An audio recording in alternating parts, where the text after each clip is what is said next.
আসসালামু আলাইকুম এভরিওয়ান। আমরা আজকে চট্টগ্রাম বিশ্ববিদ্যালয়ের এই ইউনিটে 2019-20 শিক্ষাবর্ষে হায়ার ম্যাথের এমসিকিউগুলো সলভ করব। এর আগে আমরা 2022-23, 21-22 এবং 20-21 শিক্ষাবর্ষের ভর্তি পরীক্ষায় হায়ার ম্যাথে যে সকল এমসিকিউ এসেছিল সেগুলো সলভ করেছি। ক্লাসগুলো আমাদের ইউটিউব চ্যানেলে আপলোড করা আছে। যারা এখনও ক্লাসগুলো দেখোনি জলদি দেখে আসো। আচ্ছা, চলো আমরা আমাদের প্রথম প্রশ্নটি সলভ করে ফেলি। প্রথম প্রশ্নে বলা হয়েছে m ইকুয়াল 0,1 এবং n ইকুয়াল 0,2 হলে m ইউনিয়ন n এবং m বাদ n এর মান যথাক্রমে কত হবে? এই ম্যাথগুলো আমরা ক্লাস 9-10-এ করেছি। আচ্ছা, প্রথমে আছে আমাদের m ইউনিয়ন n। আমরা ইউনিয়ন করতাম কিভাবে? আমাদের মিল অমিল সবগুলো মানই নেওয়া লাগতো। অর্থাৎ ফার্স্টে আমরা m এর মান লিখে ফেলবো 0, 1। এরপরে n এর মধ্যে আছে 0 আমরা অলরেডি লিখেছি, এটা আরেকবার লিখব না। এরপরে আছে আমাদের 2, তাহলে 2ও লিখে দিব। এটাই হচ্ছে আমাদের m ইউনিয়ন n এর মান। মিল অমিল সবগুলোই লিখব। যদি এখানে জিজ্ঞেস করতো ইন্টারসেকশন অর্থাৎ এইটা, তাহলে কিন্তু আমাদেরকে শুধু যেটা মিল রয়েছে সেটা নিতে হতো, সেক্ষেত্রে অ্যান্সার হতো শুধু 0। আচ্ছা, এটা গেল। এরপর আমাদেরকে বের করতে বলেছে m বাদ n, অর্থাৎ m এর থেকে আমরা n বাদ দিব। বাদ দেওয়ার নিয়ম হচ্ছে n এর সবগুলো উপাদানই বাদ যাবে। n এর সবগুলো উপাদানই বাদ যাবে এবং n এর যে সকল উপাদান রয়েছে সেগুলো যদি m এর মধ্যে থেকে থাকে তাহলে সেগুলো বাদ যাবে। আমরা এখানে মানগুলো বসিয়ে লিখে দিচ্ছি। m এর মানটা হচ্ছে 0,1 বাদ n এর মানটা হচ্ছে 0,2, অর্থাৎ 0,2 এই উপাদানগুলো তো বাদ যাবেই, সাথে এর মধ্যে যে উপাদানগুলো রয়েছে সেগুলো যদি m এর মধ্যে থাকে সেগুলো বাদ যাবে। তাহলে দেখতে পাচ্ছ যে এখানে 0 উপাদানটা এখানে রয়েছে, তাহলে 0 সহ বাদ যাবে। তাহলে থাকবে শুধুমাত্র 1, অর্থাৎ m বাদ n এর মান হচ্ছে 1। তাহলে প্রথমটা হবে 0, 1, 2 এবং পরেরটা হবে 1, অর্থাৎ আমাদের সঠিক উত্তর হবে এ। নাম্বার এমসিকিউতে বলেছে 10 ভিত্তিক সংখ্যা 87 এর দ্বিমিক আকার কত হবে? অর্থাৎ ডেসিমেল থেকে বাইনারিতে যেতে হবে। আমরা জানি ডেসিমেল থেকে বাইনারিতে যেতে হলে ডেসিমেলের সংখ্যাটিকে 2 দিয়ে ভাগ করতে হয়, অর্থাৎ আমরা এটাকে 2 দিয়ে ভাগ করব। আমরা জানি 43 দুগুণে আসে 86, অর্থাৎ আমরা এখানে ভাগফলটা লিখব। ভাগফলটা হচ্ছে 43 এবং 86 যদি লিখি তাহলে ভাগশেষ থাকে 1, ভাগশেষটা আমরা এখানে লিখব। এরপর সেমভাবে আবারও 43কে 2 দিয়ে ভাগ করব, তাহলে 21 দুগুণে আসে 42, তাহলেও কিন্তু ভাগশেষ 1 থাকে, ভাগশেষটা আমরা এখানে লিখব। একইভাবে 21কে 2 দিয়ে ভাগ করলে ভাগফল হয় 10, 10 দুগুণে 20, তাহলেও ভাগশেষ 1 থাকে। এবার 10কে আবারও 2 দিয়ে ভাগ করলে আসে 5, ভাগফল আসে 5, 5 দুগুণে 10, তাহলে ভাগশেষ থাকে 0। আমরা 5কে 2 দিয়ে আবারও ভাগ করব, তাহলে ভাগফল হয় 2, 2 দুগুণে 4, ভাগশেষ থাকে 1, 1 লিখব এখানে। 2কে আবারও 2 দিয়ে ভাগ করলে 2 একে 2, তখন ভাগশেষ থাকে 0। এরপর 1কে যখন আমরা আবারও 2 দিয়ে ভাগ করব তখন 0 লিখতে হবে, কারণ 2 এ 0 0, বেশি তো লিখতে পারবো না, এজন্য 0 লিখতে হচ্ছে। আচ্ছা, তাহলে 2 এ 0 0 হয়, ভাগশেষ থাকে 1। যখনই আমাদের এখানে 0 আসবে এরপর আমাদেরকে আর ভাগ করা লাগবে না, এখান থেকে আমরা আমাদের বাইনারির মানটা পেয়ে যাব। এবার আমাদেরকে নিচে থেকে উপরে যেতে হবে। নিচে থেকে উপরে গেলে আমরা যে ভাগশেষগুলো লিখেছি সেগুলোই হবে আমাদের বাইনারির মান, অর্থাৎ 1 0 1 0 111, যেটা আমাদের প্রথম অপশনে রয়েছে। অর্থাৎ আমরা যদি 87, এটা হচ্ছে আমাদের ডেসিমেলে, এটাকে যদি আমরা বাইনারিতে প্রকাশ করি তাহলে আমাদের মানটা হবে 1010 1010, এরপর 111, 3টা 1, এটাই হচ্ছে আমাদের বাইনারিতে। আচ্ছা, তো এই উত্তরটা রয়েছে আমাদের প্রথম অপশনে, অর্থাৎ সঠিক উত্তর হবে এ। 3 নাম্বার এমসিকিউতে বলেছে log 4 ও log 16 এর গড় কত? আমরা নর্মাল নিয়মে যে গড়ের যে সূত্র জানি সেটা অ্যাপ্লাই করলেই হয়, অর্থাৎ উপাত্তগুলোর সমষ্টি মানে log 4 plus log 16 divided by উপাত্তগুলোর সংখ্যা, এখানে 2টা আছে অর্থাৎ ভাগ 2। আচ্ছা, এখন আমরা লগের একটা সূত্র শিখেছিলাম, সেটা হচ্ছে log m plus log n। এটাকে আমরা লিখতে পারি log m ইন্টু n, অর্থাৎ মাঝখানে যদি যোগ থাকে তাহলে আমরা যদি লগ কমন নিই সেটাকে লেখা যায় গুণ আকারে। একইভাবে যদি log m minus log n থাকে, অর্থাৎ মাঝখানে মাইনাস থাকে, আমরা যদি লগ কমন নিই তাহলে এটাকে লিখতে হবে ভাগ আকারে, অর্থাৎ যোগ থাকলে গুণ হবে, বিয়োগ থাকলে ভাগ। তো এখানে যেহেতু যোগ আছে তো আমাদেরকে এটা লিখতে হবে গুণ আকারে, অর্থাৎ log 4 ইন্টু 16 ডিভাইডেড বাই 2। তাহলে আমাদের এখানে চলে আসে 4 ষোলো 64, আর 64কে কিন্তু আমরা লিখতে পারি 8 স্কোয়ার ডিভাইডেড বাই 2। আমরা জানি লগের ক্ষেত্রে যদি কোনো পাওয়ার থাকে তাহলে সেই পাওয়ারটাকে সামনে নিয়ে আসা যায়, তাহলে 2 সামনে নিয়ে আসলাম, বাকি রইল log 8, আর নিচে আগে থেকে ছিল 2, তাহলে এই 2 এবং এই 2 কাটাকাটি যায়, অ্যান্সার হয় log 8, যেটা আমাদের বি নাম্বার অপশনে রয়েছে, অর্থাৎ সঠিক উত্তর হবে বি। আমরা এবার 4 নাম্বার এমসিকিউটি করব। প্রশ্নে বলেছে 18 CR ইকুয়াল 18 CR+2 হলে আর এর মান কত? আমরা শিখেছি যে যদি সি এর এখানে এই সংখ্যাটা এবং এই সংখ্যাটা সমান হয় তখন আমরা এইটা ইকুয়াল লিখতে পারি 18 ইকুয়াল লেখা যায় নিচের দুইটার যোগফল, অর্থাৎ সি এর ক্ষেত্রে যখন উপরের দুইটা সংখ্যা সমান হয় তখন এই সংখ্যাটা ইকুয়াল লেখা যায় নিচের দুইটার যোগফল, মানে আর যোগ আর প্লাস 2, অর্থাৎ 2r প্লাস 2 ইকুয়াল টু 18। তো এখান থেকে আমাদেরকে আর এর মানটা বের করতে বলেছে। আমরা কি করব, প্লাস 2 এপাশে গেলে হয় মাইনাস 2, তাহলে 18 থেকে 2 বিয়োগ করলে হয় 16, এরপর 2 গুণাকারে আছে, এপাশে গেলে হবে ভাগ, অর্থাৎ আর ইকুয়াল টু 16 ভাগ 2, 16 ভাগ 2 করলে আসে 8, অর্থাৎ আমাদের আর এর মানটা হচ্ছে 8, মানে সঠিক উত্তর হলো সি। 5 নম্বর এমসিকিউতে চলে এসেছি এবং প্রশ্নটি ম্যাট্রিক্স ও নির্ণায়ক থেকে এসেছে। প্রশ্নে বলেছে P square equal to determinant of 1 cos θ 1 হলে পি কত? আচ্ছা, তো আমরা এখান থেকে ডিটারমিনেন্টের মানটা বের করব। আমরা জানি এর মান হবে 1 ইন্টু 1 অর্থাৎ 1 মাইনাস cos θ ইন্টু cos θ অর্থাৎ cos স্কোয়ার থিটা। তো 1 মাইনাস cos স্কোয়ার থিটা এর সূত্র হচ্ছে সাইন স্কোয়ার থিটা, মানে আমরা পেয়ে গেলাম P square equal sine square.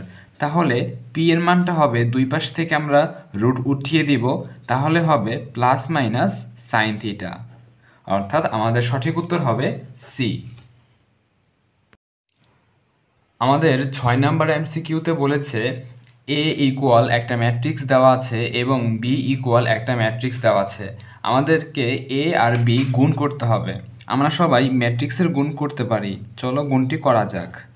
আচ্ছা, ফার্স্টে আমরা এ এর মান বসিয়ে দিব 1 মাইনাস আই 1, এরপর আমরা বি এর মানটা বসিয়ে দিব, সেটা হচ্ছে আই মাইনাস 1, এরপর মাইনাস 1 মাইনাস আই। আমরা জানি গুণটা আমরা এইভাবে করে থাকি যে প্রথম ম্যাট্রিক্সের সারি বরাবর এবং দ্বিতীয় ম্যাট্রিক্সের কলাম বরাবর গুণ করতে হয়, ঠিক এইভাবে।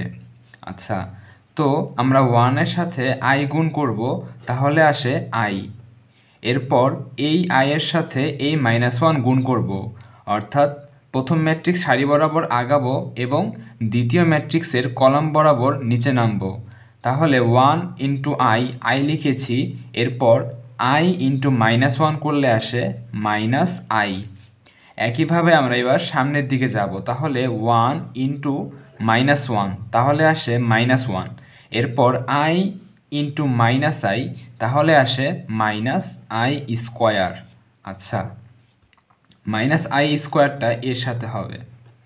এরপর একইভাবে আমরা নিচের ক্ষেত্রে দ্বিতীয় সারির এদিকে আগাবো এবং উপরের কলাম অর্থাৎ এটা গুণ করব, তাহলে মাইনাস আই এর সাথে গুণ হবে আই, অর্থাৎ মাইনাস আই স্কোয়ার। এরপর 1 এর সাথে গুণ হবে -1, অর্থাৎ এককে 1 আসে। একইভাবে আমরা মাইনাস আই আর -1 গুণ করব, তাহলে আসে প্লাস আই, এবং 1 ইন্টু মাইনাস আই গুণ করব, তাহলে আসে মাইনাস আই। তো এখান থেকে আমরা দেখতে পারতেছি যে আই মাইনাস আই করলে আসে 0। এরপর মাইনাস আই স্কোয়ার, আমরা জানি যে আই স্কোয়ারের মানটা হচ্ছে -1। আমরা যদি এটার আগে মাইনাস দিয়ে দিই, তাহলে এটাকেও মাইনাস দিয়ে গুণ করতে হবে, অর্থাৎ +1 হবে। তাহলে মাইনাস আই স্কোয়ারের মান হলো +1। তো +1 এবং -1 কাটাকাটি গিয়ে 0 হয়। একইভাবে এখানেও মাইনাস আই স্কোয়ার মানে হলো +1। এখান থেকে আমরা দেখতে পাচ্ছি, তো +1 -1 করলে 0 আসে। এটাও আই মাইনাস আই করলে 0 আসে, অর্থাৎ আমাদের এ বি এর মান হবে একটি 0 ম্যাট্রিক্স, যেটা আমাদের বি নাম্বার অপশনে রয়েছে, অর্থাৎ সঠিক উত্তর হবে বি। এমসিকিউটি সলভ করব। প্রশ্নে বলেছে ভেক্টর, এই ভেক্টরের উপর অপর একটি ভেক্টরের অভিক্ষেপ কত। আচ্ছা, এই ম্যাথটি করার আগে আমাদেরকে অভিক্ষেপের সূত্র জানতে হবে। আমরা জানি যে এ ভেক্টর এর উপর বি ভেক্টর এর অভিক্ষেপ, যেই ভেক্টরের অভিক্ষেপ বলা হয় আমরা কি করি, সেইটা ইন্টু কস থিটা লিখি। বি ভেক্টরের অভিক্ষেপ অর্থাৎ লিখব বি কস থিটা। যদি বলতো এ ভেক্টরের অভিক্ষেপ, তাহলে লিখতাম এ কস থিটা। আচ্ছা, তো আমরা এখান থেকে বি এর মানটা বের করতে পারি, কিন্তু থিটার মান কিন্তু দেওয়া নেই। এজন্য আমরা একটা কাজ করি, উপরে আর নিচে এ দ্বারা গুণ করি, অর্থাৎ এ বি কস থিটা, নিচেও লিখি এ, উপরে আর নিচে আমরা এ দ্বারা গুণ করলাম। এখন বুঝতে পারতেছো, উপরে এটা কিন্তু আমাদের একটা সূত্র হয়। আমরা জানি এ ডট বি এর সূত্র হচ্ছে এ বি কস থিটা। তাহলে এ বি কস থিটার জায়গায় আমরা A vector dot B vector লিখতেই পারি, আর নিচে আমাদের হচ্ছে এ বলতে বোঝাচ্ছি এ ভেক্টরের মান। তাহলে কিন্তু আমরা এই সূত্রটা পেয়ে গেলাম। এটা হচ্ছে আমাদের বি এর উপর বি এর অভিক্ষেপ বের করার সূত্র। একটু খেয়াল করলে বুঝতে পারবে, আমাদের প্রশ্নে বলেছে বা সূত্রে বলেছে এ এর উপর, এর জন্য আমরা কিন্তু এ নিচে লিখেছি। আর এরপরে বি এর অভিক্ষেপ, এখানে বি এর অভিক্ষেপ বলুক বা যারই অভিক্ষেপ বলুক, উপরে কিন্তু আমরা দুইটি ভেক্টরের ডট গুণফলই করেছি। একইভাবে আমাদেরকে যদি বলতো যে বি ভেক্টরের উপর এ ভেক্টরের অভিক্ষেপ, তাহলে খেয়াল করো এখানে বলেছে বি এর উপর, অর্থাৎ বি হবে নিচে, এর উপরে কি হবে, উপরে অলওয়েজ এ আর বি এর ডট গুণফল হবে। আশা করি সবাই বুঝেছি, অর্থাৎ আমাদেরকে ডট গুণফল করতে হবে আর একটি ভেক্টর দিয়ে ভাগ করতে হবে। তো প্রশ্নে আমরা এটাকে ধরে নিচ্ছি এ ভেক্টর, প্রথমটাকে ধরে নিচ্ছি এ ভেক্টর, আর পরেরটাকে আমরা ধরে নিচ্ছি বি ভেক্টর। তো আমাকে বলেছে এ এর উপর, অর্থাৎ এর মানটা নিচে বসবে আর উপরে হবে ভেক্টর দুইটির ডট গুণফল। আমরা সবাই ডট গুণফল করতে পারি। ডট গুণফল করতে হয় আই এর সহগের সাথে আই এর সহগ, জে এর সহগের সাথে জে এর সহগ, এবং কে ক্যাপের সহগের সাথে কে ক্যাপের সহগ। তো আমরা যদি গুণ করি, তাহলে 2 আর -1 গুণ করলে আসে -2। একইভাবে 7 আর এখানে আছে 1, তাহলে 7 একে হয় 7। তারপর 2 আর এখানে আছে -5, তো গুণ করলে আসবে -10। নিচে হবে আমাদের এ ভেক্টরের মান। কোনো ভেক্টরের মান কিভাবে বের করে, আই জে এবং কে প্রত্যেকটার সহগের স্কোয়ারের যোগফল। এখানে আই এর সহগ হচ্ছে -1, স্কোয়ার করলে হবে +1।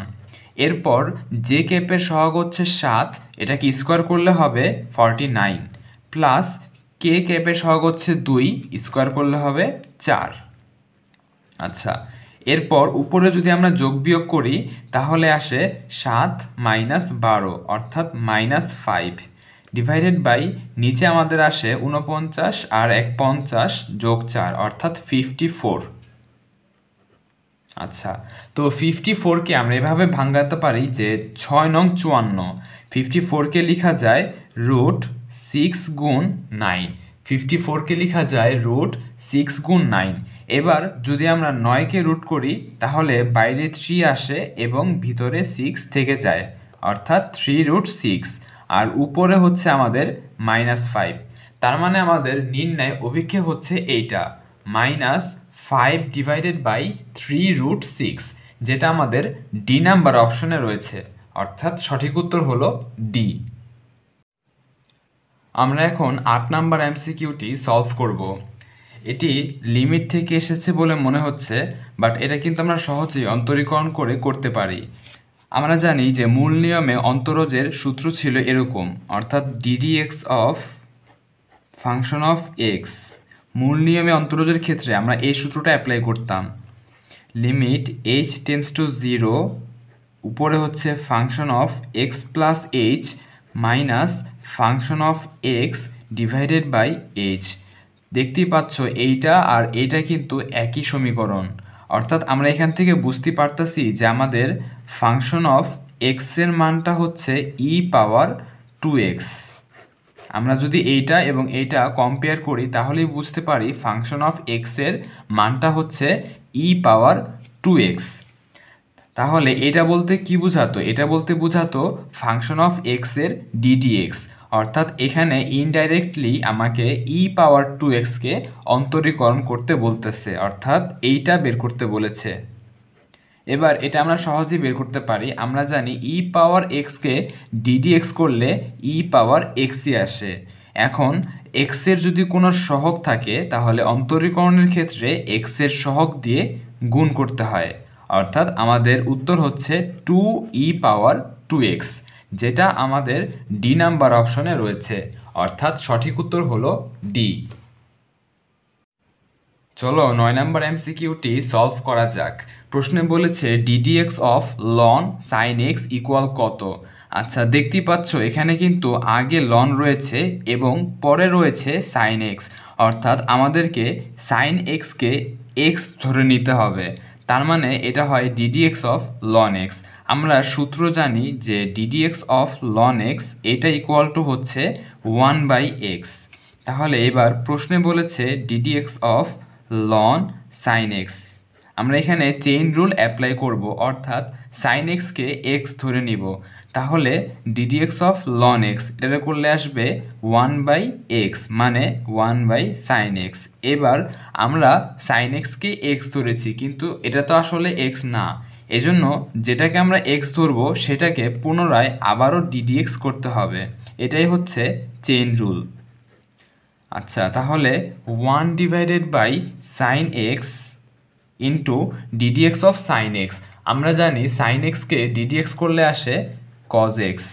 তাহলে এখান থেকে আমরা পেয়ে যাচ্ছি cos x divided by sine x. আমরা জানি cos বাই সাইন মানে হলো cot, অর্থাৎ cot x, অর্থাৎ এই এমসিকিউটির উত্তর হবে ডি। আমরা এখন 10 নম্বর এমসিকিউটি সলভ করব। বুঝতেই পারছো প্রশ্নটি এসেছে বহুপদী থেকে। এখানে বলেছে যে 2 + √3i মূল বিশিষ্ট দ্বিঘাত সমীকরণ নির্ণয় করো। আমরা জানি মূল থেকে সমীকরণ বের করার সূত্র হচ্ছে x² মাইনাস মূলদ্বয়ের যোগফল। আমরা এখানে ধরে নিচ্ছি মূলদ্বয় হচ্ছে আলফা বিটা, অর্থাৎ আমরা ধরে নিচ্ছি আমাদের মূলদ্বয় হচ্ছে আলফা বিটা। এবার আমরা সমীকরণ বের করব। তাহলে সূত্র হচ্ছে x² মাইনাস মূলদ্বয়ের যোগফল ইন্টু এক্স প্লাস মূলদ্বয়ের গুণফল। এবার প্রশ্নে আমাদেরকে মূল দেওয়া আছে, একটা মূল দেওয়া আছে 2 + √3i। আমরা জানি জটিল মূলের ক্ষেত্রে মূলদ্বয় পরস্পর অনুবন্ধী হয়, অর্থাৎ একটা মূল যদি হয় 2 + √3i, আরেকটা মূল হবে 2 - √3i। অনুবন্ধীর ক্ষেত্রে শুধুমাত্র i এর চিহ্ন চেঞ্জ করলেই আমরা অনুবন্ধী সংখ্যাটা পেয়ে যাই। তো আমরা এখান থেকে কিন্তু দুটো মূল পেয়ে গেলাম। তাহলে আমাদের সমীকরণটা কি হবে? x² মাইনাস এই দুটো মূলের যোগফল, এই দুটো যদি আমরা যোগ করে দেই তাহলে বুঝতে পারতেছো যে +√3i এবং -√3i কাটাকাটি যাবে, থাকবে 2 + 2 অর্থাৎ 4 × x প্লাস একইভাবে যদি আমরা এবার এই দুটি মূল গুণ করে দেই তাহলে কিন্তু এখানে a plus B into A minus B এই সূত্রটা হয়। আমরা জানি এর সূত্র হচ্ছে a square minus B square. এবার 2কে স্কোয়ার করলে হয় 4 মাইনাস √3কে স্কোয়ার করলে হয় 3 এবং আইকে স্কোয়ার করলে হয় -1। অর্থাৎ এটাকে যদি আমরা -1 দিয়ে গুণ করি তাহলে মাইনাসে মাইনাসে প্লাস হয় আর 3 একে 3, অর্থাৎ এ মানটা চলে আসে 7। অর্থাৎ আমরা এখানে বসিয়ে দিব যে মূলদ্বয়ের গুণফলটা কিন্তু আমরা 7 পেয়েছি, অর্থাৎ এখানে হবে 7 = 0। তাহলে আমাদের নির্ণয় সমীকরণ হচ্ছে এটা, যেটা সি নাম্বার অপশনে রয়েছে, অর্থাৎ সঠিক উত্তর হলো সি। আমরা এখন 11 নাম্বার এমসিকিউটি সলভ করব এবং এই এমসিকিউটি এসেছে যোগজীকরণ চ্যাপ্টার থেকে। চলো প্রশ্নটি পড়ে ফেলি। প্রশ্নে বলেছে লিমিট দেওয়া আছে আমাদের 0 থেকে π/2 পর্যন্ত, এরপর cos পাওয়ার 5x into sin x dx এর মান কত। যখনই দেখবে যে দুটো ফাংশন গুণ আকারে রয়েছে এবং একটি ফাংশনকে ddx করলে আরেকটি ফাংশন পাওয়া যায়, তখনই আমরা মেইন ফাংশনটাকে z ধরে নিব। অথবা মনে রাখবে এখানে কিন্তু তুমি ভাবতে পারো যে sin x কে করলেও তো cos x আসে, কিন্তু এখানে পাওয়ার রয়েছে cos এর উপরে, অর্থাৎ এখানে মেইন ফাংশন কিন্তু cos x, আর cos x এর করলে কিন্তু -sin x আসে, অর্থাৎ আমাদেরকে এখানে cos x কে z ধরে নিতে হবে। cos x = z, তাহলে বলতে পারি -sin x dx = dz। cos x কে x এর সাপেক্ষে করলে আসে sin x, এজন্য dx লিখেছি, আর z কে z এর সাপেক্ষে করলে আসে 1, যেহেতু z এর সাপেক্ষে করেছি এজন্য লিখেছি dz। তাহলে আমরা এবার যদি রিপ্লেস করে ফেলি তাহলে cos এর জায়গায় লিখব z পাওয়ার 5 এবং sin x dx এই জায়গায় লিখতে পারি -dz, অর্থাৎ এখানে মাইনাস এখানে হবে dz। আমরা যেহেতু চলক চেঞ্জ করেছি আমাদেরকে লিমিটটাও চেঞ্জ করতে হবে। লিমিট চেঞ্জ করার নিয়মটা হচ্ছে এরকম, এখানে আমরা লিখছি x, এখানে হচ্ছে z। যখন চলক হিসেবে x ছিল তখন আমাদের লিমিট ছিল 0 আর π/2, তো x এর ক্ষেত্রে লিমিট ছিল 0 এবং π/2। z এর ক্ষেত্রে কত হবে লিমিটটা আমরা এখান থেকে বের করব। যখন x এর মান 0 তখন z কত আসে, দেখো x এর মান যদি হয় 0, আমরা জানি cos 0 এর মান হচ্ছে 1, cos 0 এর মান হচ্ছে কত 1, তাহলে z হবে এটা 1। একইভাবে যদি আমরা x এর জায়গায় π/2 বসিয়ে দেই তাহলে cos 90, আমরা জানি cos 90 এর মান হচ্ছে 0, তাহলে z = আসে 0, অর্থাৎ আমাদের লিমিটটা হবে 1 থেকে 0, লোয়ার লিমিট হবে 1, আপার লিমিট হবে 0। এরপর আমরা z পাওয়ার 5 কে ইন্টিগ্রেশন করব। আমরা জানি যে বীজগাণিতিক রাশির ক্ষেত্রে যদি পাওয়ার থাকে তাহলে এটাকে ইন্টিগ্রেশন করলে আমাদের সূত্রটা ছিল এরকম, integration x power n dx। এটাকে ইন্টিগ্রেট করলে আসতো x power n+1 divided by n+1 plus c, অর্থাৎ পাওয়ারটা 1 যোগ হয়, উপরেও যোগ হয় নিচেও 1 যোগ করতে হয়। তাহলে এখানে আসবে z পাওয়ার 5 + 1 অর্থাৎ 6, নিচেও আসবে 6। যেহেতু আমাদের লিমিট রয়েছে সেহেতু আমরা এখানে সি দিব না। আচ্ছা, তো লিমিটটা আমাদের উপরে 0 নিচে 1, কিন্তু সামনে একটা মাইনাস রয়েছে। আমরা একটা কাজ করতে পারি, লিমিটটাকে উল্টিয়ে দিতে পারি। যদি আমরা লিমিট উল্টিয়ে দিই তাহলে উপরে হবে 1 নিচে হবে 0। মনে রাখবে লিমিট উল্টিয়ে দিলে সামনে একটা মাইনাস চলে আসে। কি বললাম, লিমিট উল্টিয়ে দিলে সামনে একটা মাইনাস চলে আসে, আর আমাদের যেহেতু আগে থেকে মাইনাস ছিল তাই দুইটা মাইনাসে প্লাস হয়ে যাবে। আচ্ছা, এরপর z পাওয়ার 6 আমাদের ইন্টিগ্রেট করা শেষ, এবার আমরা লিমিট বসাবো। তো একবার আমরা 1 বসাবো তাহলে 1 পাওয়ার 6 1ই হয়, আর নিচে 6 এর জায়গায় 6 থাকে, মাইনাস এরপরে আমরা 0 বসাবো। তো z এর জায়গায় 0 বসালে পুরাটা কিন্তু 0ই আসে, অর্থাৎ আমাদের ইন্টিগ্রেটের ভ্যালু হবে 1/6, যেটা ডি নাম্বার অপশনে রয়েছে, অর্থাৎ সঠিক উত্তর হলো ডি। আমাদের পরবর্তী এমসিকিউটিও ইন্টিগ্রেশন থেকে এসেছে। এখানে বলেছে ইন্টিগ্রেশন এক্স ইন্টু ই ইনভার্স এক্স ডিএক্স এর মান কত। দেখতেই পাচ্ছ এখানে দুটো রাশি গুণ আকারে রয়েছে। তো এর জন্য আমাদেরকে আগে ইন্টিগ্রেশন অফ ইউভি ডিএক্স এই ফর্মুলাটা জানতে হবে। সূত্রটা একদম সিম্পল। আমরা ইউকে বাইরে রাখবো, ইউ বাইরে থাকবে, V integration of V dx হবে। এরপর মাইনাস আমরা এই জিনিসটাই আবার লিখবো এখানে U integration of V dx. তো আমরা যেহেতু ভিকে বারবার ইন্টিগ্রেট করছি তো ইউকেও কিছু করা উচিত। আমরা ইউকে ডিডিএক্স করব, ইউকে আমরা কি করব, ডিডিএক্স করব। মনে রাখবে যেটা ইউ হবে তাকে আমরা কখনো ইন্টিগ্রেট করি না, ইউকে আমরা শুধু ডিডিএক্স করি এবং ভিকে ইন্টিগ্রেট করি। আচ্ছা, এতটুকু করার পরে আমরা এই দুটোকে সেকেন্ড ব্র্যাকেটে আটকিয়ে দিব এবং পুরাটাকে আবারও ইন্টিগ্রেট করব। এটাই হচ্ছে আমাদের ইউভি এর সূত্র। তো যখন আমরা অন্তরীকরণ করতাম তখন যে কোনো একটাকে ইউ আর একটাকে ভি ধরলেই হতো, বাট ইন্টিগ্রেশনের ক্ষেত্রে ইউ ধরার একটা নিয়ম রয়েছে, সেটা হচ্ছে লিয়েট পদ্ধতি, এল আই এ টি ই। আশা করি সবাই পদ্ধতিটা জানো, তারপর আমি একবার বলে দিচ্ছি। এল বলতে বোঝাবে লগ, লগারিদমিক ফাংশন অর্থাৎ লগ, লন ইত্যাদি। আই বলতে বোঝাবে inverse trigonometric function, inverse trigonometric, অর্থাৎ আমাদের যেই সাইন ইনভার্স রয়েছে, sign inverse x, ten inverse x, cos inverse x ইত্যাদি। এরপর এ বলতে আমাদেরকে বোঝাবে অ্যালজেব্রিক ফাংশন অর্থাৎ বীজগাণিতিক ফাংশন, যেখানে আমাদের শুধু এক্স থাকবে, এক্স, এক্স স্কোয়ার, এক্সের বিভিন্ন পাওয়ার থাকবে, অথবা কোনো ধ্রুবক সংখ্যা থাকবে, বলতে পারি 5, 1 ইত্যাদি। এরপর আমাদের হচ্ছে টি, টি বলতে বোঝাবে ট্রাইগোনোমেট্রিক ফাংশন, ট্রাইগোনোমেট্রিক। আচ্ছা, তো এটা কোনটা, এটা হচ্ছে শুধু sine x, cos x, tan x ইত্যাদি। আমাদের ইনভার্স ট্রাইগোনোমেট্রিকে ছিল প্রত্যেকটার মধ্যে ইনভার্স, আর টি মানে শুধু ট্রাইগোনোমেট্রিক অর্থাৎ কোনো ইনভার্স হবে না। এরপর ই বলতে বোঝাবে এক্সপোনেনশিয়াল, ই বলতে বোঝাবে আমাদের এক্সপোনেনশিয়াল। এটা কোনটা, এটা হচ্ছে যখন ধ্রুবকের পাওয়ারে চলক থাকে, মানে এ পাওয়ার এক্স অথবা কোনো সংখ্যার পাওয়ারে চলক থাকে, অথবা ই পাওয়ার এক্স, মানে চলক যদি কখনো পাওয়ারে থাকে সেটাকেই আমরা বলি এক্সপোনেনশিয়াল। এই হচ্ছে আমাদের পদ্ধতি।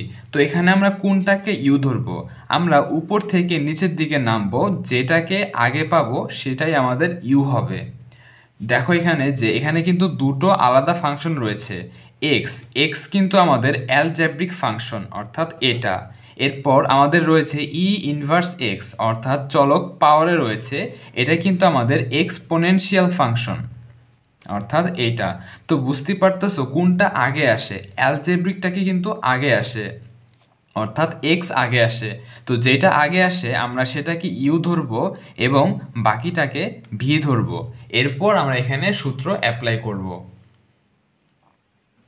তো আমাদের প্রদত্ত ফাংশনটা ছিল ইন্টিগ্রেশন এক্স ইন্টু ই ইনভার্স এক্স ডিএক্স। বুঝতে পারতেছো প্রথমটা ইউ পরেরটা ভি।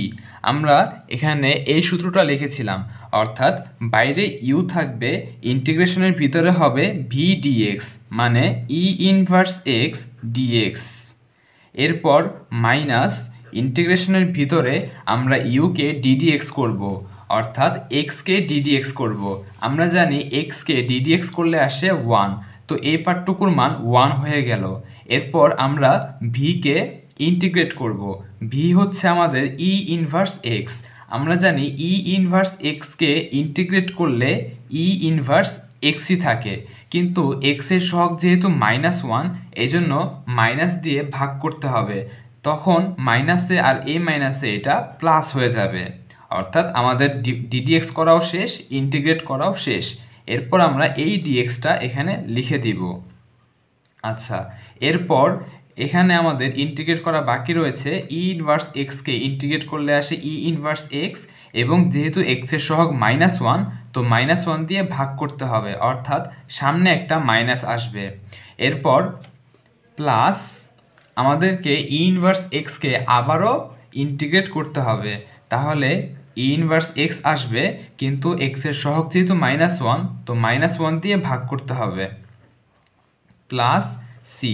অর্থাৎ এখান থেকে আমরা উত্তরটা পেয়ে যাচ্ছি -x ই ইনভার্স এক্স প্লাসে মাইনাসে minus E inverse x plus C. তো ধ্রুবকটাকে আমরা সিও লিখতে পারি, আমরা কেও লিখতে পারি। অপশনে যেহেতু আমাদের কে রয়েছে, এজন্য আমরা কে লিখে দিচ্ছি। আচ্ছা, তো এই উত্তরটা কিন্তু আমাদের প্রথম অপশনে রয়েছে। আমরা এখানে দেখতে পাচ্ছি যে আমাদের এই উত্তরটা মাইনাস এক্স ই inverse x minus E inverse x plus কে, এটা প্রথম অপশনে রয়েছে, অর্থাৎ সঠিক উত্তর হবে এ। আমরা এবার 13 নম্বর এমসিকিউটি সলভ করব। প্রশ্নে বলেছে 1 + 2 + 3 + n পর্যন্ত ইকুয়াল 55 হলে n এর মান কত? অর্থাৎ এটা বলতে কিন্তু আমাদেরকে বোঝাচ্ছে n সংখ্যক ক্রমিক স্বাভাবিক সংখ্যার সমষ্টি। আমরা জানি n সংখ্যক ক্রমিক স্বাভাবিক সংখ্যার সমষ্টির সূত্র হচ্ছে n × n + 1 / 2। তো এটার মানে আমাদেরকে দেওয়া আছে 55। n সংখ্যক স্বাভাবিক সংখ্যার সমষ্টি সূত্র কিন্তু এটা, সমষ্টি হচ্ছে এইটা, মান দেওয়া আছে 55, তো এটা ইকুয়াল 55 আমরা লিখতেই পারি। এখান থেকে আমাদেরকে n এর মানটা বের করতে হবে। তো আমরা যদি এখানে n দ্বারা গুণ করে দেই, তাহলে আসে n² + n। এরপর 2 ভাগ আকারে আছে, এপাশে গেলে হবে গুণ, 55 গুণ 2 করলে আসে 110 প্লাস 110, এপাশে গেলে হবে -110। বুঝতে পারছো, এখন আমাদেরকে মিডল টার্ম করতে হবে। তো যেহেতু এটা 110, এটাকে কিন্তু আমরা লিখতেই পারি 11 গুণ 10, অর্থাৎ আমাদের সংখ্যা দুইটা হবে 11 আর 10। আমরা এবার মিডল টার্ম করব, n² + 11n - 10n - 110 ইকুয়াল 0। এবার আমরা এখান থেকে কি কমন যায়, n কমন যায়, তাহলে হয় n + 11। একইভাবে এখান থেকে -10 কমন যায়, তাহলে হয় n + 11 ইকুয়াল 0। এরপর আমরা কি লিখব, 2 বার আছে n + 11, সেটাকে একবার লিখব, আর একবার লিখব n - 10 ইকুয়াল 0। তো এখান থেকে বুঝতে পারতেছো যে n এর একটা মান আসবে -11, n এর একটা মান আসবে -11, আরেকটা মান আসবে +10। তো n এর মান যেহেতু এখানে নেগেটিভ হতে পারবে না, তাই এটা গ্রহণযোগ্য নয়, অর্থাৎ n এর সঠিক মান হবে 10, যেটা আমাদের প্রথম অপশনে রয়েছে, অর্থাৎ সঠিক উত্তর হবে এ। আমরা 14 নম্বর এমসিকিউতে চলে এসেছি। এখানে বলেছে যে function of x equal 2x - 1 এবং g of x equal x² - 1 হলে ফাংশন অফ g অফ 2 এর মান কত? আচ্ছা, আমাদেরকে প্রশ্নে বের করতে বলেছে ফাংশন অফ g অফ 2। তো এইসব ম্যাথের ক্ষেত্রে আমরা অলওয়েজ ভিতরের মানটা আগে বের করে নিব। আমাদের প্রশ্নে g অফ x দেওয়া আছে x² - 1, আমাদের লাগবে g অফ 2, অর্থাৎ x এর জায়গায় 2 বসাতে হলে, x এর জায়গায় 2 বসালে হবে 2² - 1 মানে 4 - 1 অর্থাৎ 3। তাহলে এবার প্রশ্নে যেটা বলেছে সেটা হচ্ছে f এর ভিতরে g অফ 2। আমরা জানি, আমরা একটু আগে বের করলাম যে g অফ 2 এর মান হচ্ছে 3, অর্থাৎ আমাদেরকে ফাংশন অফ 3 বের করতে বলেছে। ফাংশন অফ 3 আমরা কিভাবে বের করব?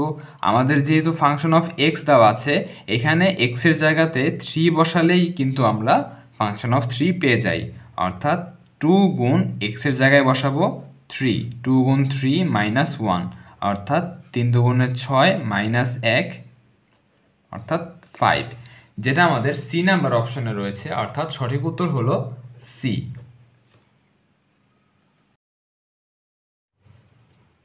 15 নম্বর এমসিকিউটি এসেছে সরলরেখা থেকে, চলো এটা সলভ করি। প্রশ্নে বলেছে 3x - 7y + 2 সরলরেখার উপর লম্ব এবং 1, 2 বিন্দুগামী সরলরেখার সমীকরণ কোনটি? এটা খুবই বেসিক একটা প্রশ্ন।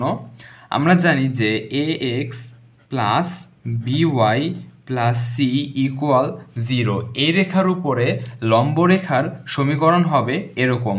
এক্স এবং ওয়াই এর সহগ এক্সচেঞ্জ করতে হয়, অর্থাৎ ওয়াই এর সহগ বিকে আমরা লিখব এক্স এর সাথে মানে বি এক্স, এবং এক্স এর সহগ এ কে লিখব ওয়াই এর সাথে অর্থাৎ এ ওয়াই, এবং মাঝখানে যদি প্লাস থাকে তাহলে লিখব মাইনাস, আর মাঝখানে যদি মাইনাস থাকে তাহলে লিখব প্লাস। এতটুকু চেঞ্জ করতে হবে। এরপর আমাদের কনস্ট্যান্টটাও চেঞ্জ হবে। তো এখানে ছিল সি, আমরা বললাম সেটা হবে কে। আশা করি এতটুকু আমরা বুঝতে পেরেছি। এখানেও আমরা একই কাজ করব। আমাদের প্রদত্ত সমীকরণ হচ্ছে 3x - 7y + 2 = 0। এই রেখার উপরে লম্বরেখা সমীকরণ বের করতে বলেছে। তো লম্বরেখা বের করতে বললেই আমরা কি করব, x এবং y এর সহগগুলো এক্সচেঞ্জ করব, অর্থাৎ y এর সহগ 7কে লিখব x এর সাথে মানে 7x, এবং x এর সহগ 3কে লিখব y এর সাথে অর্থাৎ 3y। এরপর বলেছিলাম যে মাঝখানে যদি মাইনাস থাকে তাহলে লিখব প্লাস, চিহ্ন চেঞ্জ করতে হবে আর কি। এরপর প্লাস আমাদের ধ্রুবকটাও চেঞ্জ হবে। তো ধ্রুবকটাকে আমরা লিখছি কে। এটাই হচ্ছে আমাদের লম্বরেখার সমীকরণ, যেখানে কে এর মানটা অজানা। এখন প্রশ্নে কিন্তু বলেছে যে সেই লম্বরেখাটা হবে 1,2 বিন্দুগামী। তো কোনো সমীকরণ, কোনো রেখা সমীকরণ বা যে কোনো কিছু সমীকরণ যদি বলা থাকে যে এত বিন্দুগামী, তাহলে অবশ্যই আমরা সেই বিন্দু দিয়ে সমীকরণটাকে সিদ্ধ করব। তো এই সমীকরণটাকে যদি আমরা 1,2 দিয়ে সিদ্ধ করি তাহলে x এর জায়গায় বসাতে হবে 1 এবং y এর জায়গাতে বসাতে হবে 2, অর্থাৎ 3 দুগুণে 6 প্লাস কে ইকুয়াল টু 0। এখান থেকেই কিন্তু আমরা কে এর মানটা পেয়ে যাচ্ছি। 7 আর 6 যোগ করলে আসে 13, ওই পাশে গেলে হবে -13। তো কে এর মানটা যদি আমরা এখানে বসিয়ে দেই তাহলেই আমাদের নির্ণয় সমীকরণটা হবে 7x + 3y - 13 = 0, যেটা আমাদের বি নাম্বার অপশনে রয়েছে, অর্থাৎ সঠিক উত্তর হবে বি। 16 নম্বর এমসিকিউটি এসেছে কনিক থেকে। প্রশ্নে বলেছে 3x² + 6y² = 8 বক্ররেখার জ্যামিতিক পরিচয় কোনটি? আমরা এটা দেখে বুঝতে পারছি যে এটা উপবৃত্তের সমীকরণ হবে। আমরা উপবৃত্তের সমীকরণ জানি x² / a² + y² / b² = 1। এটা হচ্ছে উপবৃত্তের সমীকরণ। এরপর এখানে লিখে দিচ্ছি এটা হচ্ছে আমাদের উপবৃত্তের সমীকরণ। এরপর x² / a² - y² / b² = 1, এটা হচ্ছে আমাদের অধিবৃত্তের সমীকরণ। আমরা এখানে কেন্দ্রকে কিন্তু 0,0 ধরে নিচ্ছি, এজন্যই শুধু x² হচ্ছে। যদি কেন্দ্র থাকতো তাহলে লিখতে হতো x - h² এবং এখানে লিখতে হতো y - k²। আচ্ছা, এরপরে বৃত্তের সমীকরণ হচ্ছে x² + y² = r²। বাকি রইল পরাবৃত্ত। পরাবৃত্ত হচ্ছে আমাদের এরকম y² = 4ax অথবা x² = 4ay, এই দুই ধরনের হতে পারে। এটা হচ্ছে আমাদের পরাবৃত্তের সমীকরণ, আর এটা হচ্ছে আমাদের বৃত্তের সমীকরণ। আমরা মনে রাখবো যে x² এর সহগ এবং y² এর সহগ যদি একই হয় তখন সেটা বৃত্ত বোঝাবে, আর যদি একই না হয় তাহলে হয় উপবৃত্ত অথবা অধিবৃত্ত, যে কোনো একটা বোঝাবে। তো যদি মাঝখানে প্লাস থাকে তাহলে উপবৃত্ত বোঝাবে, আর মাইনাস থাকলে অধিবৃত্ত বোঝাবে। তো এখান থেকে আমরা বুঝতে পারতেছি যে এটা আমাদেরকে, যেহেতু মাঝখানে প্লাস দেওয়া আছে এবং সহগ দুটা মিলে নাই, আলাদা, অর্থাৎ এটা কিন্তু উপবৃত্ত বোঝাচ্ছে। আমরা কিন্তু চাইলে এটাকে আদর্শ আকারে নিয়ে আসতে পারি, সেজন্য আমাদেরকে 8 দিয়ে ভাগ করতে হবে। 8 দিয়ে ভাগ করলে হয় 3x² / 8 + 6y² / 8 = 1। এরপর আমাদেরকে এই 3কে নিচে নিয়ে আসতে হবে, কারণ x² এর কোনো সহগ থাকতে পারবে না। অর্থাৎ এই 3কে যদি আমরা নিচে নিয়ে আসি তাহলে হবে x² এর নিচে হবে 8/3 প্লাস এই 6কেও যদি আমরা নিচে নিয়ে আসি তাহলে হবে 8/6 = 1। এখন বুঝতেই পারতেছো এটা কিন্তু উপবৃত্তেরই সমীকরণ। তো আমরা শর্টকাটে মনে রাখবো যে x² এর সহগ এবং y² এর সহগ যদি একই হয় তাহলে তো বৃত্ত হবে, আর একই না হলে উপবৃত্ত হবে আর না হলে অধিবৃত্ত। তো বুঝতেই পারতেছে এটা হয় উপবৃত্ত না হয় অধিবৃত্ত। তো বলেছি যে মাঝখানে যদি প্লাস থাকে তাহলে উপবৃত্ত আর মাইনাস থাকলে অধিবৃত্ত। আশা করি সবাই ম্যাথটি বুঝতে পেরেছো। আমরা এবার 17 নম্বর এমসিকিউটি করব। প্রশ্নে বলেছে যে একটি ব্যাগে 4টি সাদা ও 5টি কালো বল আছে। ব্যাগটি হতে একই সাথে 3টি বল উঠালে সবকটি বল কালো হওয়ার সম্ভাব্যতা কত? এটা কিন্তু আমরা আগে সম্ভাবনার যে সূত্রটি পড়েছি নর্মাল সূত্রতে করলে হবে না, এখানে আমাদের অন্যরকম সূত্র অ্যাপ্লাই করতে হবে। আমরা নর্মাল সূত্র যেটা জানতাম সেটা হচ্ছে উপরে হতো অনুকূলে ফলাফল আর নিচে হতো মোট সম্ভাব্য ফলাফল। আচ্ছা, তো এখন অনুকূলে ফলাফলটা কি হবে? দেখো, আমাদের অনুকূলে ফলাফল হচ্ছে কালো বল হওয়ার যে ফলাফল বা কালো বল পাওয়ার সম্ভাবনা, সেটা হচ্ছে আমাদের অনুকূলে। তো আমাদের পেতে হবে 3টি কালো বল আর মোট রয়েছে 5টি কালো বল। তো আমরা এটাকে লিখব এভাবে 5C3। এটা হচ্ছে আমাদের অনুকূলে ফলাফল বা সম্ভাবনা, আর নিচে হচ্ছে আমাদের মোট সম্ভাব্য ফলাফল। তো মোট বল রয়েছে কয়টি? 9টি। তো 9টি বলের মধ্যে আমরা কয়টি বল উঠাচ্ছি? 3টি। তো এখানে লিখব 9C3। আচ্ছা, আমি সূত্রটা এখানে লিখে দিচ্ছি তাহলে বুঝতে সুবিধা হবে। সম্ভাবনা সূত্রটি হবে এরকম, NCR ডিভাইডেড বাই বড় হাতের N C বড় হাতের R। তো এখানে উপরেরটা হবে আমাদের অনুকূলে। প্রশ্নে বুঝতে হবে যে আমরা আলটিমেটলি রেজাল্টটা কি পাচ্ছি।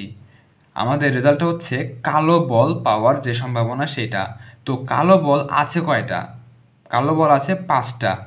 তো এখানে এন এর মানটা হবে 5 এবং 5টি কালো বলের মধ্যে আমরা কয়টা বল উঠাচ্ছি? 3টা। তো এখানে হবে 3, মানে কালো বলের যে সম্ভাবনা অনুকূলে ফলাফল সেটা হচ্ছে 5C3। এটা গেল কালো বলের ক্ষেত্রে। এবার আমরা মোট, অর্থাৎ মোট কতগুলো বল রয়েছে সেই হিসাবটা করব। তো মোট বল রয়েছে আমাদের 9টি। তো এখানে এন এর মানটা হবে 9। তো 9টি বলের মধ্যে আমরা বল উঠাবো 3টা, এজন্য এখানে লিখেছি 9C3। আশা করি এই সূত্রটা আমরা বুঝতে পেরেছি। আচ্ছা, এরপর 5C3 আর 9C3 এই মানগুলো আমরা কিভাবে বের করব? আমরা আরেকটা সূত্র শিখেছিলাম যে NCR, এটা বের করার সূত্র হচ্ছে উপরে হবে n ফ্যাক্টোরিয়াল, নিচে হবে r ফ্যাক্টোরিয়াল ইন্টু এই দুইটার বিয়োগফল অর্থাৎ n মাইনাস r তার ফ্যাক্টোরিয়াল। তো বুঝতে পারতেছো এখানে আমরা 5C3টা এখানে আগে বের করি, তাহলে উপরে হবে কিন্তু 5 ফ্যাক্টোরিয়াল, নিচে হবে 3 ফ্যাক্টোরিয়াল ইন্টু এদের যে বিয়োগফল, তো 5 আর 3-এর বিয়োগফল হচ্ছে 2, তাহলে হবে 2-এর ফ্যাক্টোরিয়াল। আচ্ছা, তো 5 ফ্যাক্টোরিয়াল বলতে কি বোঝায়? 5 গুণ 4 গুণ 3 এভাবে করে 1 পর্যন্ত। একইভাবে 3 ফ্যাক্টোরিয়াল বলতে বোঝাবে 3 গুণ 2 গুণ 1 পর্যন্ত। তাহলে 2 ফ্যাক্টোরিয়াল মানে কি? 2 গুণ 1। আচ্ছা, এবার দেখতে পারতেছো যে আমাদের এখানে 3 2 1 এবং এখানেও রয়েছে 3 2 1, এটা কাটাকাটি গেল। আর এখানে তো 2 1-এ 2 হয়, তো আমরা যদি 2 দিয়ে কাটি তাহলে 2 আর 4 কাটলে হয় 2। তাহলে কিন্তু রেজাল্টটা পেয়ে যাচ্ছি 5 দুগুণে 10, অর্থাৎ 5C3 এর মানটা হলো 10। একইভাবে আমরা 9C3 এটা বের করব, এটা আমরা এখানে বের করছি। তাহলে বুঝতে পারছো যে উপর হবে 9 ফ্যাক্টোরিয়াল, নিচে হবে 3 ফ্যাক্টোরিয়াল ইন্টু 9 মাইনাস 3 অর্থাৎ 6 ফ্যাক্টোরিয়াল। তো আমরা যদি এবার ফ্যাক্টোরিয়ালকে ভাঙাই তাহলে 9 ফ্যাক্টোরিয়ালকে আমরা কি লিখব? 9 গুণ 8 গুণ 7 গুণ এভাবে করে এরপরে কি হবে? 6 5 4 3 2 1। তো ওই জিনিসটা না লিখে আমরা কিন্তু এটাকে 6 ফ্যাক্টোরিয়াল লিখতে পারি, কারণ ওইটা বলতে কিন্তু 6 ফ্যাক্টোরিয়ালই বোঝায়। তো এটা লেখার কারণ কি? এটা লিখলে আমাদের নিচে যে 6 ফ্যাক্টোরিয়াল রয়েছে এইটা আর এইটা কাটাকাটি যাবে। এরপর আমাদের এখানে হচ্ছে 3 ফ্যাক্টোরিয়াল, এটা মানে কি 3 গুণ 2 গুণ 1, 1টা আর লিখলাম না। আচ্ছা, এবার আমরা কাটাকাটি করব, তাহলে 2 আর 8 কাটলে হয় 4, এরপর 3 আর 9 কাটলে হয় 3। 3 তিরিকে 9। আচ্ছা, তাহলে কত হলো আমাদের? এখানে হচ্ছে 4 সাতা 28, আর 3 আর 28 গুণ করলে আমরা পেয়ে যাব 84। 3 গুণ, এখানে আমরা পাচ্ছি 3 গুণ 4 সাথে 28, 3 আর 28 গুণ করলে আমরা পেয়ে যাব 84, অর্থাৎ আমাদের 9C3 এর মানটা হচ্ছে 84। এখানে আমরা বসিয়ে দিলাম 84। তো দুটো যেহেতু জোড় সংখ্যা, আমরা চাইলে 2 দিয়ে কাটাকাটি করতে পারি। তো 10কে 2 দিয়ে কাটলে হয় 5 এবং 84কে 2 দিয়ে কাটলে হয় 42। তো এটাই হচ্ছে আমাদের নির্ণয় সম্ভাবনার অ্যান্সার, যেটা আমাদের প্রথম অপশনে রয়েছে, অর্থাৎ সঠিক উত্তর হলো এ। তো আমাদের এই অঙ্কটি করতে এই সূত্রটি মনে রাখা লাগবে, এই বক্স করা সূত্রটি। আশা করি সবাই ম্যাথটি বুঝতে পেরেছো। আমরা এবার 18 নম্বর এমসিকিউটি করব, যেটা বৃত্ত থেকে এসেছে। প্রশ্নে একটা বৃত্তের সমীকরণ দেওয়া হয়েছে, বলেছে যে বৃত্তের কেন্দ্রের স্থানাঙ্ক কত। তো বৃত্তের কেন্দ্র বের করার আগে আমাদেরকে এই সমীকরণটাকে আদর্শ আকারে নিতে হবে। আদর্শ আকারে কিন্তু এক্স স্কোয়ার এবং ওয়াই স্কোয়ারের সহগ 1 ছিল, অর্থাৎ এখানে সহগ 1 বানাতে হবে। তার জন্য আমরা সবাইকে 4 দ্বারা ভাগ করব। তাহলে 4 দ্বারা ভাগ করলে 4 4 কাটাকাটি যায়, তাহলে দাঁড়ায় x square plus y square minus 4 দ্বারা ভাগ করলে হবে 2, 2x মাইনাস 16/4 আসে 4, 4y প্লাস 19/4। এটাই হচ্ছে আমাদের বৃত্তের আদর্শ সমীকরণ। এবার আমরা এখান থেকে কেন্দ্র বের করব। তো কেন্দ্র বের করার সূত্র হচ্ছে এক্সের সহগ মানে -2, এক্সের সহগকে ভাগ করতে হবে -2 দিয়ে, একইভাবে ওয়াই এর সহগকে ভাগ করতে হবে -2 দিয়ে। অর্থাৎ এক্সের সহগ এবং ওয়াই এর সহগ প্রত্যেকটাকে যদি আমরা -2 দিয়ে ভাগ করি তাহলেই কেন্দ্র পেয়ে যাব।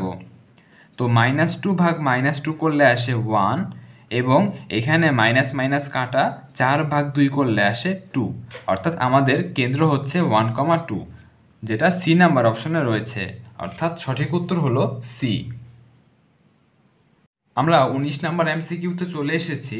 এই এমসিকিউটা খুবই সহজ এবং বেসিক লেভেলের একটা এমসিকিউ। প্রশ্নে বলেছে মডুলাস অফ 2x - 7 = 5 হলে x এর মান কত। আমরা এখান থেকে x এর মান বের করতে হলে প্রথমেই মডুলাসটা উঠিয়ে দিব। আমরা জানি মডুলাস উঠিয়ে দিলে একপাশে প্লাস মাইনাস দিতে হয়। আচ্ছা, এরপর 2x = -7, এ পাশে গেলে হবে +7, এরপর +-5, অর্থাৎ আমরা যদি প্লাস নিয়ে কাজ করি তাহলে 7 + 5 করলে আসে 12, এরপর যদি আমরা মাইনাস নিয়ে কাজ করি তাহলে 7 - 5 করলে আসে 2। তাহলে x এর মানটা হবে 12/2, আরেকটা হবে 2/2। এই যে 2 গুণ আকারে ছিল, এপাশে ভাগ করে দিয়েছি। তাহলে 12/2 করলে আসে 6, আর 2/2 করলে আসে 1, অর্থাৎ x এর মান হবে 6,1 অথবা 1,6, যেটা আমাদের বি নাম্বার অপশনে রয়েছে, অর্থাৎ সঠিক উত্তর হলো বি। এবার আমরা 20 নাম্বার এমসিকিউটি করব, যেটা ত্রিকোণমিতি থেকে এসেছে। প্রশ্নে বলেছে যে cos 15 ডিগ্রি এর মান কত। তো এর মানটা আমরা সরাসরি জানি না, এটা আমরা কিভাবে বের করতে পারি? আমরা চাইলে cos 15 ডিগ্রিকে লিখতে পারি 45 ডিগ্রি মাইনাস 30 ডিগ্রি, কারণ এই দুটোকে বিয়োগ করলেই কিন্তু cos 15 আসে। আচ্ছা, এরপর আমাদেরকে এখানে cos a মাইনাস b এই সূত্রটা অ্যাপ্লাই করতে হবে। সূত্রটা আমরা এখানে লিখে দিচ্ছি যে cos a মাইনাস b এর সূত্র হচ্ছে cos a cos b plus sin a sin b। এখানে যদি মাইনাস হয় তাহলে এখানে প্লাস হবে, আর এখানে প্লাস হলে এখানে মাইনাস হবে, অর্থাৎ উল্টা হবে। তো এই সূত্রটা যদি আমরা এখানে বসিয়ে দিই তাহলে কিন্তু আমরা এখানে প্রথমটাকে a বলতেছি এবং পরেরটাকে b বলতেছি। তাহলে এখানে আমাদের ফার্স্টে হবে cos a, অর্থাৎ cos 45 ডিগ্রি। আমরা জানি cos 45 ডিগ্রির মান হচ্ছে 1/√2 ইন্টু cos b, অর্থাৎ cos 30 ডিগ্রি। আমরা জানি cos 30 ডিগ্রির মান হচ্ছে √3/2 প্লাস sin a, অর্থাৎ sin 45, sin 45 ডিগ্রির মান হচ্ছে 1/√2 ইন্টু sin b, অর্থাৎ sin 30 ডিগ্রি, যার মান হাফ। এখন দেখতেই পারতেছো যে এইখানে আমাদের গুণ করলে আসে 2√2, এখানেও গুণ করলে আসে 2√2, অর্থাৎ লসাগু হবে 2√2। এরপর আমাদের তাহলে উপরে হবে √3, এপাশ থেকে আসতেছে √3 প্লাস এপাশ থেকে আসতেছে 1। তাহলে আমরা পেয়ে যাচ্ছি যে cos 15 ডিগ্রি এর মানটা হচ্ছে √3 + 1 ডিভাইডেড বাই 2√2, যেটা আমাদের ডি নাম্বার অপশনে রয়েছে। তো এই এমসিকিউটা আমরা মুখস্থ রাখবো যে cos 15 ডিগ্রির মান এটা, এই মানটা আমরা মুখস্থ রাখবো, কারণ এমসিকিউতে প্রায় এটা জিজ্ঞেস করে। একই রকম আরও একটা এমসিকিউ রয়েছে, সেটা হচ্ছে যে cos 75 ডিগ্রি এর মান কত। তো একইভাবে cos 75কে আমরা ভেঙে লিখতে পারি 45 + 30। তখন এখানে cos a + b এর সূত্র হবে, অর্থাৎ এখানে প্লাস হবে তাহলে এখানে মাইনাস হবে। তো সূত্র যদি আমরা অ্যাপ্লাই করি এবং মানগুলো বসাই, তাহলে cos 75 এর মান পাবো √3 - 1 ডিভাইডেড বাই 2√2। তো এই দুটো মান আমরা মনে রাখবো, কারণ এমসিকিউতে এগুলো প্রায় আসে। যখন 15 তখন মাঝখানে প্লাস, আর যখন 75 তখন মাঝখানে কি মাইনাস। আশা করি সবাই এমসিকিউটা বুঝতে পেরেছো। আমরা এবার 21 নম্বর এমসিকিউটা করব, যেটা বিপরীত ত্রিকোণমিতি থেকে এসেছে, এবং এই এমসিকিউটা কিন্তু সরাসরি সূত্র অ্যাপ্লাই করেই করা যায়। এখানে যে সূত্র হবে সেটা হচ্ছে tan inverse x plus tan inverse y। আমি এই সূত্রটা আগে লিখে দিচ্ছি, tan inverse x plus tan inverse y। এর সূত্র হচ্ছে tan inverse x plus y divided by 1 minus xy। তো আমাদের প্রশ্নে বলা আছে tan inverse 6/7 plus tan inverse 1/13, অর্থাৎ x হচ্ছে 6/7 এবং y হচ্ছে 1/13। এই মানগুলো আমরা সূত্রে বসিয়ে দিব। সূত্র ছিল tan inverse x plus y, অর্থাৎ এই দুটোর যোগফল 6/7 প্লাস 1/13, নিচে হচ্ছে 1 মাইনাস xy, অর্থাৎ এই দুটোর গুণফল 6/7 × 1/13। আচ্ছা, এরপর আমরা ক্যালকুলেশন করব কিভাবে। আমরা চাইলে লসাগু করতে পারি, সেক্ষেত্রে 7 আর 13 গুণ করতে হবে, বা আমরা কিন্তু লসাগু না করে শর্টকাট অ্যাপ্লাই করতে পারি। সেটা হচ্ছে আমরা এখান থেকে বুঝতে পারতাছি যে লসাগু হবে 7 × 13।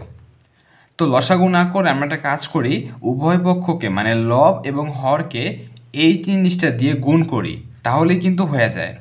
তো আমরা যদি এটাকে 7 × 13 দিয়ে গুণ করি, তাহলে 7 এবং 7 কাটাকাটি যায়, থাকে 6 × 13, 6 × 13 প্লাস এটাকে যদি আমরা 7 × 13 এই জিনিসটা দিয়ে গুণ করি, তাহলে 13 এবং 13 কাটাকাটি যায়, থাকে 7 × 7। একইভাবে নিচে 1-এর সাথে এটা গুণ করলে হয় 7 × 13 মাইনাস এর সাথে যদি আমরা 7 × 13 গুণ করি, তাহলে এখানেও 7 × 13, নিচেও 7 × 13, এটা কিন্তু কাটাকাটি যায়, থাকে শুধু 6 × 6। আচ্ছা, এরপর আমাদেরকে জাস্ট গুণ করতে হবে। tan ইনভার্স 6 × 13 করলে আসে 78, আর প্লাস 7, 78 প্লাস 7 করলে আসে 85। একইভাবে 7 × 13 করলে আসে 91। তো 91 থেকে যদি আমরা 6 বিয়োগ করি, তাহলে আমরা পেয়ে যাই 85।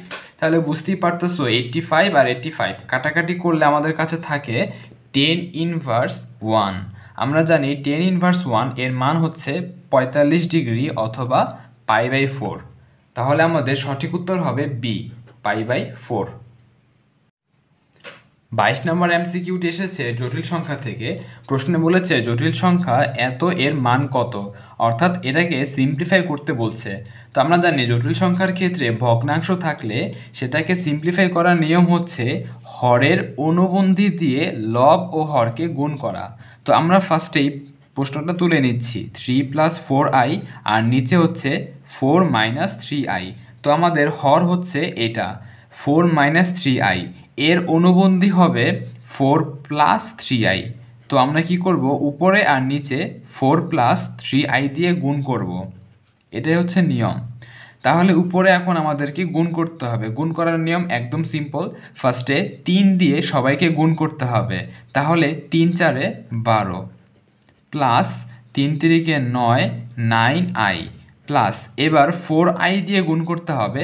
তাহলে 4 4 16 16i।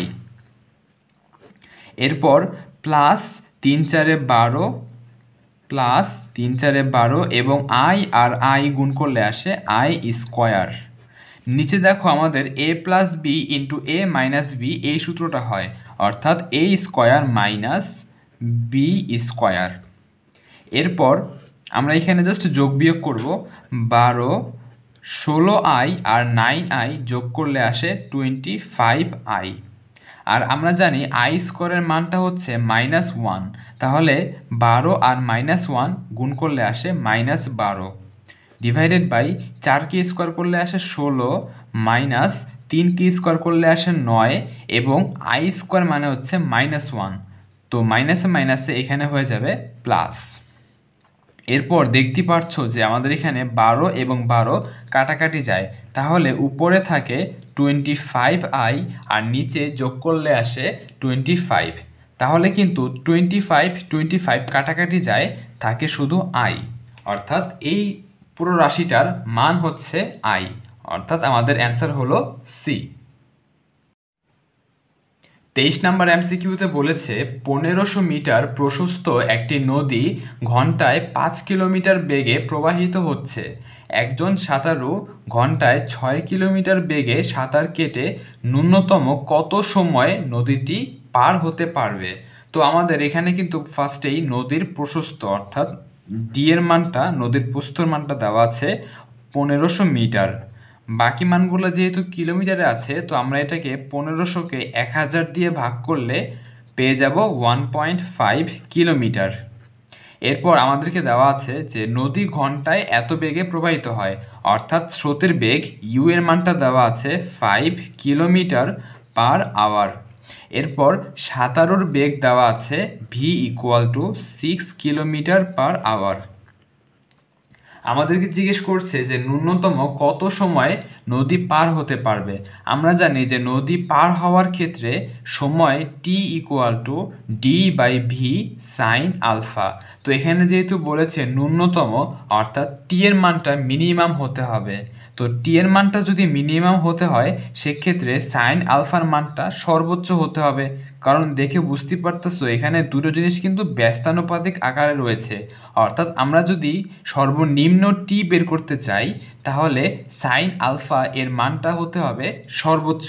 আর আমরা জানি সাইন আলফা এর সর্বোচ্চ মান হচ্ছে 1, তাহলে এখানে 1 বসবে। তাহলে টি ইকুয়াল টু হলো ডি বাই ভি। আমাদের ডি এর মানটা হচ্ছে 1.5 কিলোমিটার আর ভি এর মানটা হচ্ছে 6 কিলোমিটার পার আওয়ার। তো এই দুটো যদি আমরা ভাগ করি, আমরা কিন্তু সময়ের মানটা ঘন্টায় পাবো। তো ঘন্টা থেকে যদি আমরা মিনিটে যেতে চাই, তাহলে ঘন্টা থেকে মিনিটে যাওয়ার শর্ত কী ছিল? 60 দ্বারা গুণ, 1 ঘন্টায় 60 মিনিট। আচ্ছা, তো এবার আমরা 6 আর 60 কাটাকাটি করলে পাবো 10। এবার 1.5 আর 10 গুণ করলে আসে 15 মিনিট, অর্থাৎ আমাদের সময় হবে 15 মিনিট। আমাদের 24 নম্বর এমসিকিউটি এসেছে অন্তরীকরণ থেকে। প্রশ্নে বলেছে y equal 2x square plus 4x plus 17 হলে y এর সর্বনিম্ন মান কত? অর্থাৎ সর্বোচ্চ বা সর্বনিম্ন অথবা গুরুমান লঘুমান বের করার জন্য কিন্তু আমাদের প্রদত্ত ফাংশনকে একবার ddx করে সেটাকে 0 ধরে সেখান থেকে x বের করতে হতো।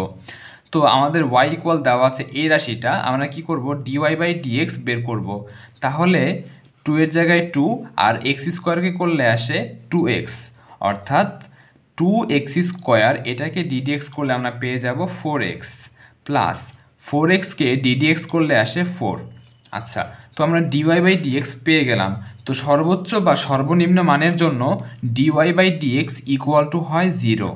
এখান থেকে আমরা x এর একটা মান পেয়ে যাচ্ছি, সেটা হবে 4x ইকুয়াল টু প্লাস 4 এপাশে গেলে -4। এরপর 4 গুণাকারে আছে, এপাশে গেলে ভাগ, অর্থাৎ -4 ভাগ 4। মানে -1। তো আমরা এক্সের একটা মান পেয়ে গেছি। এখন প্রশ্নে যেহেতু বলেছে সর্বনিম্ন মান, তো এখান থেকে আমাদের d² ডিভাইডেড বাই dx² বের করার দরকার নেই। আমরা যদি এক্সের যে মানটা পেয়েছি এটাই যদি প্রদত্ত ফাংশনে বসিয়ে দেই তাহলেই সর্বনিম্ন মান পেয়ে যাব। তাহলে y = এক্সের জায়গায় বসাবো -1। -1কে স্কোয়ার করলে কিন্তু 1ই হয়, তাহলে 2 একে 2। এরপর এক্সের জায়গায় -1 বসালে প্লাসে মাইনাসে -4 একে 4। এরপর আছে +17। তাহলে 17 আর 2 যোগ করলে 19, 19 - 4 করলে আসে 15। অর্থাৎ y এর সর্বনিম্ন মান হচ্ছে আমাদের 15, যেটা প্রথম অপশনে রয়েছে। আমরা আমাদের সর্বশেষ এমসিকিউতে চলে এসেছি এবং এই এমসিকিউটি এসেছে যোগজীকরণ থেকে। প্রশ্নে বলেছে ইন্টিগ্রেশন লিমিট দেওয়া আছে 0 থেকে a 2x + 3 dx। তো এই ইন্টিগ্রেশনটির মান হবে -2। তাহলে আমাদেরকে জিজ্ঞেস করেছে যে এর মানটি কত। আচ্ছা, প্রথমে আমরা ইন্টিগ্রেশনের কাজটা করি। আমাদেরকে বলেছে ইন্টিগ্রেশন 2x + 3 dx।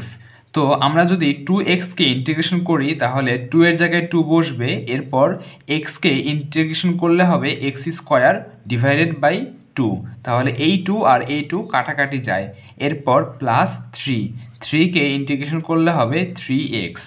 যে কোনো ধ্রুবককে ইন্টিগ্রেট করলে তার সাথে জাস্ট x গুণ হয়, অর্থাৎ আমরা এখান থেকে পেয়ে গেলাম x² + 3x। এবার আমাদের লিমিট দেওয়া ছিল 0 থেকে a, তাহলে আমাদেরকে লিমিটটা বসাতে হবে। উপরে a আর নিচে 0, তাহলে আপার লিমিট হচ্ছে a, অর্থাৎ আপার লিমিট যদি বসিয়ে দিই তাহলে আসে a² + 3a, আর লোয়ার লিমিট বসালে আসে 0। সো এটা লেখার দরকার নেই, অর্থাৎ এই যোগষ্ঠীর মান হচ্ছে a² + 3। এবার প্রশ্ন মতে যোগষ্ঠীর মান কত? -2। তাহলে আমরা লিখতেই পারি যে এইটা = -2। এবার -2 এ পাশে আসলে হবে +2, a² + 3a + 2 = 0। এখান থেকে মিডল টার্ম করলে আমরা সহজেই কিন্তু এর মানটা পেয়ে যাই। মিডল টার্ম করলে আমাদের উৎপাদকগুলো আসবে, একটা হবে a + 2 আর একটা হবে a + 1 = 0। তো এখান থেকে আমরা বুঝতেই পারতেছি যে এর একটা মান হবে -2 আর একটা মান হবে -1, অর্থাৎ আমাদের সঠিক উত্তর হবে এ। এরই মাধ্যমে আমাদের সবগুলো এমসিকিউ সলভ করা হয়ে গেল। আশা করি সবাই আমাদের প্রত্যেকটা এমসিকিউ বুঝতে পেরেছ। যদি কারো কোনো এমসিকিউ বুঝতে সমস্যা হয় তাহলে অবশ্যই আমাদেরকে কমেন্টে জানাবে, এবং আজকের ক্লাসটি তোমাদের কাছে কেমন লাগলো সেটাও কমেন্টে জানাবে। এর পূর্বে আমাদের যতগুলো ক্লাস নেওয়া হয়েছে প্রত্যেকটা আমাদের চ্যানেলে প্লেলিস্ট আকারে সাজানো রয়েছে, সবাই দেখে নিবে। যারা এখনও আমাদের চ্যানেলটি সাবস্ক্রাইব করনি তারা দ্রুত সাবস্ক্রাইব করে বেল আইকনটি বাজিয়ে দাও, এবং আমাদের ক্লাসটি ভালো লাগলে অবশ্যই লাইক করবে এবং কমেন্ট করে জানাবে। ধন্যবাদ সবাইকে।